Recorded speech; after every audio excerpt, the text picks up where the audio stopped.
Hey friends, right here it is, what is it, Saturday, May 20th, like 10:10 in the morning. So today we're going to be making stencils for this Blue Max cabinet that has seen better days so that we can repaint it after you've done all this work. So there's a couple techniques and I'm going to try a different one that I've never tried before. I apologize for the background noise. It's like 95 degrees here today, so I've got the fan on.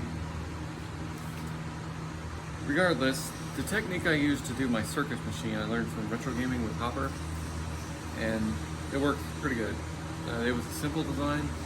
So basically you get this tracing paper from like Michael's or Hobby Lobby or something, and you lay it on the cabinet, you trace it out, because this is really thin, you can see through it, and then you use that on top of Bristol paper, and this is just like really thick, like cardstock, I guess, but really hard and thick. Trace that on there, and then you cut this out with like an X-Acto knife, and that's your stencil. And most cabinets, you can just do one side because it's like, you know, this, and then it's the mirror for the other side. So that worked great. The boys at the Goat Shed do something similar. They take the tracing paper, they make the stencil, and then they use like almost like contact paper and do that, and then they cut it out of the contact paper so it's all in one sheet, and then they cover, you know, if you have red and blue, they cover the red stuff, paint the blue, and then they cover the blue and paint the red, so you don't have a problem with registration. So I think I'm going to try that on this one because there's nothing on the cabinet that overlaps, and there's very small parts on the back box that overlap, just like some struts on the biplane. So I'm gonna try that just to see if it works better, because I had okay luck on one side with the registration on one and kind of really screwed up on the other last time. So let's get this done. Yeah, you can get these in different sizes. These, I have several sizes over there. I mean, there's 50 sheets in here, 20 sheets in here, so this should like last you for your whole life. And then you get like a cutting mat for like quilts, so lay it all flat and cut it out. So anyway, let's start some of this. I also have a couple more things I forgot to do on the front corners of this cabinet. Gotta glue them together. We'll see how long this takes. It may not be in this video. Anyway, let's get started. All right, yeah, so this is fairly straightforward. So we've got our side of the back box here. We taped our freaking straight tracing paper over the top of it. And so now we're ready to start tracing. So I gotta find a ruler to do all the straight edges. So you just take a pencil, and the pro tip is to go like, I'm right-handed, right? So you start at the left end and go this way. Or if you're left-handed, you start here and go this way, so you don't smear your pencil marks. I mean, a lot of this is just straight lines, A to B, and then you got these curves. So when I'm done with this, I've lined it up with the top and the back edge here, since that's a right angle. I'm gonna put it on the head that I made, and make sure all these lines continue, like this bottom's either way, continue all the way through. So that's important. So let me find the damn ruler that's around here somewhere, and we'll come back when we've got a little more done here. All right, well, it's as simple as that. The long sweeping curves look a little wonky, but we'll clean them up when we transfer them over.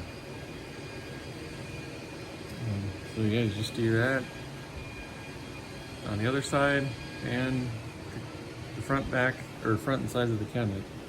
Now I should clarify that if you're doing it the way I did before, you would make stencils for blue and then stencils for red, right? And then you paint one at a time. In this case, the blue is on the bottom, and then the red would go over the top. But the way we're gonna do it here, we're doing one, because we're gonna lay the paper down transfer this on there, like I said, and then tape over the parts that don't need to be painted with the various colors. So, it's good. It didn't take long to do this at all. Cutting that stuff out with the X-Acto takes longer. So let me do the other side and we'll see where we get to. All right, so I thought I'd try and salvage this little metal plate right here.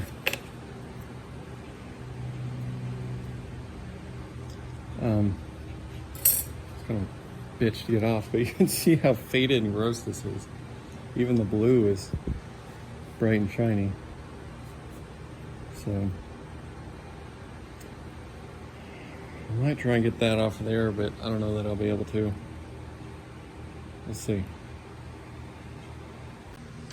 So I'm starting the cabinet here and came across this cross that we got. So these lines are all the same, and if I try and freehand it, they'll look close, but they'll look a little different and it may be noticeable. But I have this old cutting board that's disintegrated that I put out here that I'll eventually, if I ever get a damn CNC machine for my Highlander, I'll, you know, plane it off, put like Lunchbox's Kitchen or something on it, put it in there for her. But this isn't a circle, it's like a weird oval oblong, but this is pretty freaking close. So I'm gonna mark the out and inner corners and then just kind of use that as a guide, and that'll also help to run the X-Acto knife around so it looks semi-professional, right? So I'm going to put an arrow